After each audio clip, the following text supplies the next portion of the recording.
Yeah, I'm just calling. I've been having a really hard time. I've been using drugs and I really want to stop.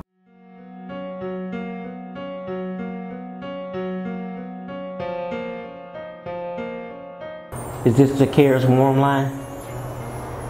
Great.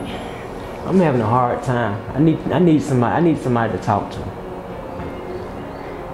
I just need somebody to listen to me.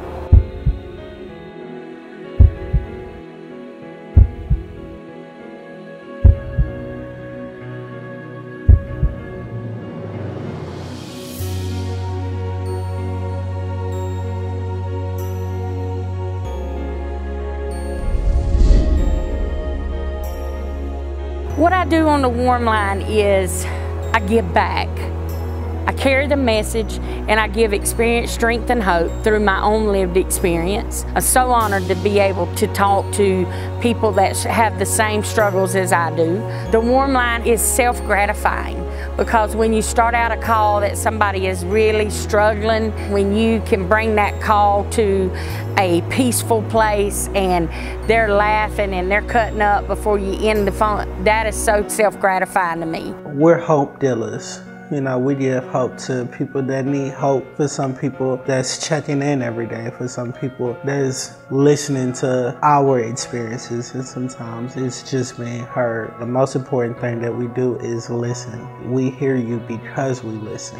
I'm here to listen. They can talk about anything they want to talk about, and I want to be here to support them, meet them right where they are, and bring words of encouragement to them, and just most of all, let them know that they can make it through whatever they're going through. So working on the Warmline actually gives me a chance to support people, brings more purpose to my life and my recovery. I get to hold a sacred space for people. I never dreamed that the darkest and scariest places of my life would bring me to where I am today, helping other people. We are recovery peer coaches, and we just offer support and encouragement and resources for people who just want connection, or we have callers that want to just call and share victories with us, or grief, or they just used, just someone to be with them.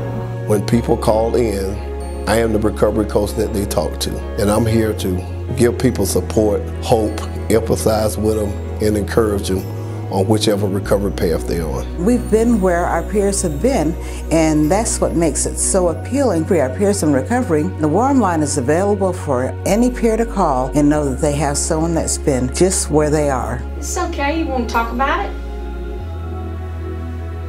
Okay, go ahead.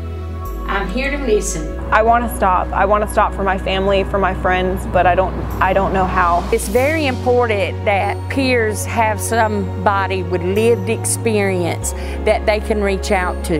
This line is so valuable to the recovery community because we have confidentiality. They're not having to face nobody. They're just on the other end of the phone, because it takes a lot of courage to even take a step to pick up a phone and call anybody. And to know that they're going to get somebody on the other end of the line with lived experience, that is amazing, because somebody that had been through some of the same things that I have been through breathed life into me. And I call it breathing life into somebody else, giving back to somebody else the gift that has been given to me, which is the gift of recovery. Good evening, Kids Warmline. Michelle speaking. I'm on drugs, ma'am, and I need some help. You're talking to a woman that's in long-term recovery, meaning I haven't used any mind-altering substance over 19 years. Every time I think about what I lived through and how somebody else may be going through what I might have had to go through, I want to be there to support them. I know I can live my recovery out loud, can relate to them. I want to be there to let them know that they're going to be able to make it through and be that light in someone's dark place. In 2016, over 63,000 Americans have died from drug overdoses. In Georgia, opioids have been predominantly the driven factor behind the spike in drug overdose deaths. In 2015, opioids were the cause of 88% of all overdose deaths in Georgia. I started to think about the CARES Warmline after speaking to a reporter. He was doing a story on a young man who was addicted to heroin and opiates, and he told me the young man progressed in his addiction and he ended up going to prison. He was 22 years old when he got out of prison. He called me and told me that the young man had passed away. When he got out, he didn't have any social support. He couldn't find a job because he had a felony, and so he started using again. And he chewed on a fentanyl patch the next day and died. I just sat down in my chair really hard and I thought, not another one. A 22-year-old young man with his whole future ahead of him is gone. And he didn't have any reason to be. He had every intention of doing the right thing, and he just had nobody to help him or connect with or to tell him a story or to hear what his pain and his isolation felt like. After that, I thought we should have a phone number where people can call and get connected. The CARES Warmline is kind of groundbreaking in that there's never been a recovery support, phone support for people in recovery in the state of Georgia. We are the first of its kind. Some words of encouragement that I like to give some of the callers that call the Warmline are, you're not alone. You don't have to do this by yourself. We're here and we care. This is the CARES Warmline. This is Bertrand. What may I call you? I was just wondering if I could talk to somebody. The past few months have just been pretty hard. Let's take a couple deep breaths together. Okay.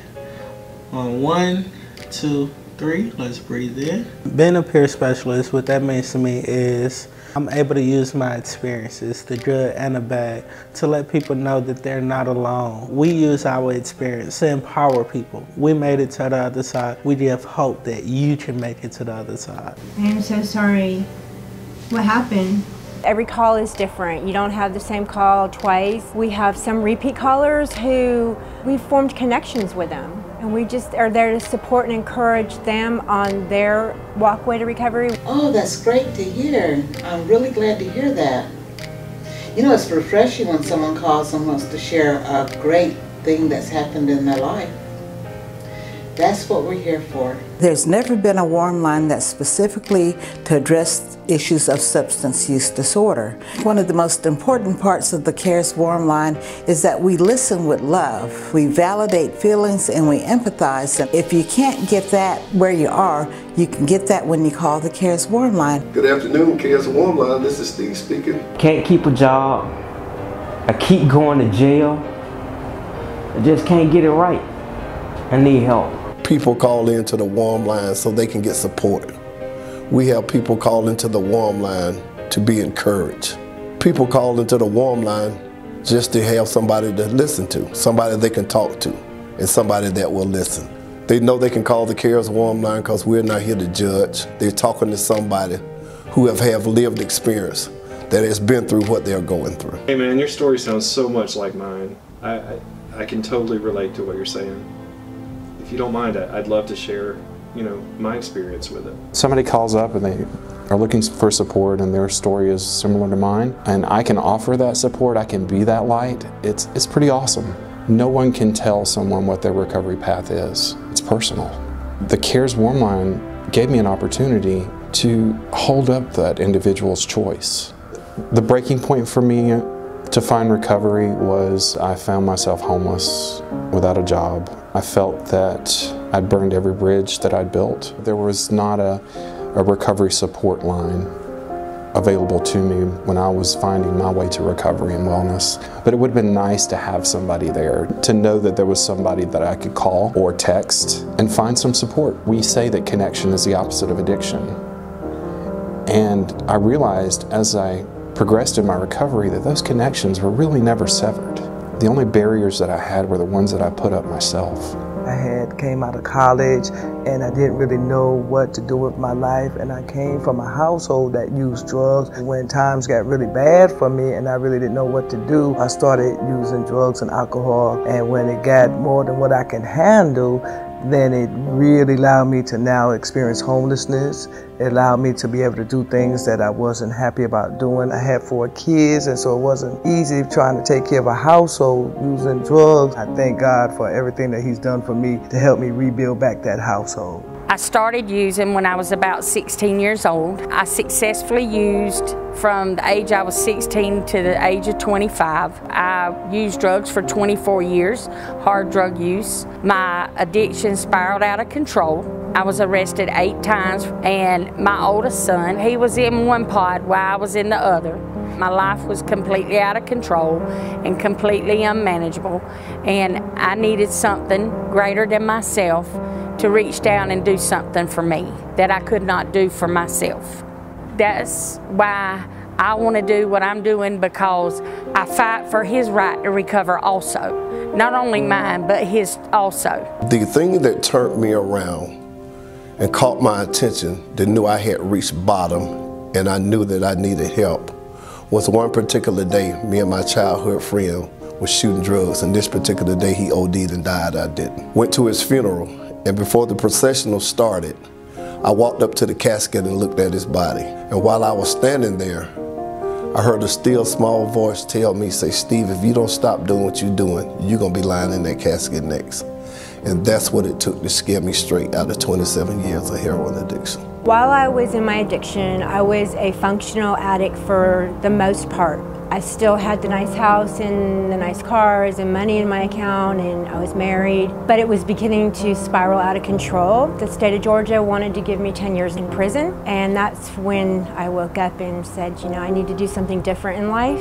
It's been amazing. I actually am living a life that I once only dreamt about having. I wish that we would have had this service available when I was seeking recovery. My turning point was actually when I was sitting incarcerated and my life was headed downhill. I did make bad choices that landed me to almost serving 40 years in prison. My experience in active addiction caused me to ostracize from my family. I had stolen a car, my family had disowned me. I got to the point in my life where I had to find something different. I found that recovery is possible, but not only that it's possible, but that it's wonderful. Because of the many challenges, grief disorder, I lost 2 children, I lost my home, I had an abusive marriage. I began to pick up pretty things, sparkling rocks, pretty pieces of glass, so that I could develop a kaleidoscope of my own, so that any time that I'm challenged in my recovery, I could always turn and get a pretty picture that's different. If I had had the CARES Warmline when I was in my active addiction, I could have spoken to a peer that could have guided me sooner to my journey to recovery. I knew my life was bad. Every morning I woke up and I told myself, I am not going to drink today. And every morning by 10 o'clock I was drinking. I could not stop. I was in this cycle. I lost my dad. I lost some significant relationships. I was homeless. I was really desperate. So for me, getting sober and getting into recovery was kind of the last house on the street. I felt like it's either this or I'm gonna die. And I'm asking y'all for help. So can you please help me, please? I've been getting into the drug scene, and I think I want to get out. And I need some help. Our peer recovery coaches go through additional training into what they get in our CARES Academy. So they get training on ways to deal with people who are in crisis, because sometimes people call and it's a little more than we can handle. If someone needs to call 911, we can transfer them to 911, or we can transfer them to the Crisis and Access line that we have here in Georgia. Georgia Crisis and Access line. This is Larry, licensed clinician. Are you calling for services, for information, or are you in a crisis? We try to de-escalate the crisis over the phone, and if we're not able to do that, then we can also dispatch mobile teams, which is a mobile clinician and a care consultant, somebody who is a paraprofessional that can go out and actually talk with a person who's in crisis and de-escalate the situation on the scene, and also connect them to services. If the CARES Warmline is on the phone with somebody and it turns out that they're actually in crisis, then they can warm transfer that caller to GCAL, meaning that they will actually stay on the line with the individual. They will reach out to GCAL, GCAL will pick up the phone. The CARES Warmline folks will stay on the phone with that caller until the GCAL clinician is available to help with that crisis. Here at GCAL, we are absolutely thrilled that the CARES Warmline is available. It's a wonderful referral source for people who are potentially being discharged from a CSU, and they want that ongoing support that they can access by no matter where they are in the state of Georgia. Maybe it's difficult for them to physically get to their therapist or their program, But they can always pick up the phone and talk to somebody who knows exactly what it's like to be in their shoes. We're absolutely thrilled to be working with the CARES Warmline that has been sponsored by the Georgia Council on Substance Abuse. It's even more pertinent now with the opioid crisis that the whole country is experiencing. It is just really phenomenal to have this resource available. The CARES Warmline is made possible through a contract with the Georgia Department of Behavioral Health and Developmental Disabilities. They came to us and said, "We heard you talking about the idea of a Warmline and we're interested." They loved the idea. They thought that this is really a way to reach a lot of people, especially with this opiate crisis, that we can target those communities that are affected by that. And so they gave us a lot of leeway in developing it and have been very supportive. We can create opportunities for wellness along the continuum. So recovery is supported by connections. It's really not about abstinence. It's about the things that people can connect to that helps them to get better. The CARES Warmline is a perfect example of how that works. Somebody seeking recovery or somebody who is in recovery but wants to maintain their recovery, they can actually call and talk to a peer, someone who has specialized training to use their lived experience to help the individual on the other side of that line. How can I support you in helping you to feel better? I just feel so much better now after talking to you. I feel like I can really get through this. I feel like I'm bigger than my addiction. The opposite of addiction is connection. If we can make that connection with somebody, that means a whole lot. Just to have somebody that you can pick up the phone and talk to. Okay, great. Well, I feel better now that I have somebody who's been through what I'm going through. I would like them to know that they are talking to somebody with lived experience on what they are going through. And I can relate with them 100%. I'm just ready to get my life together. I can see that they become inspired to make a life-changing decision, and when they say that this call really helped them, that's a great fulfillment for me. It's nice to know that I can talk to somebody that knows what I'm going through. Some people say you gotta hit rock bottom. We do not believe that. The elevator gets off at every floor. Whatever floor you decide to get off on, we're here to support that. So we're here for good days, bad days, and okay days. For that person that went through treatment 3 times, he didn't make it to 4. That's the most important thing.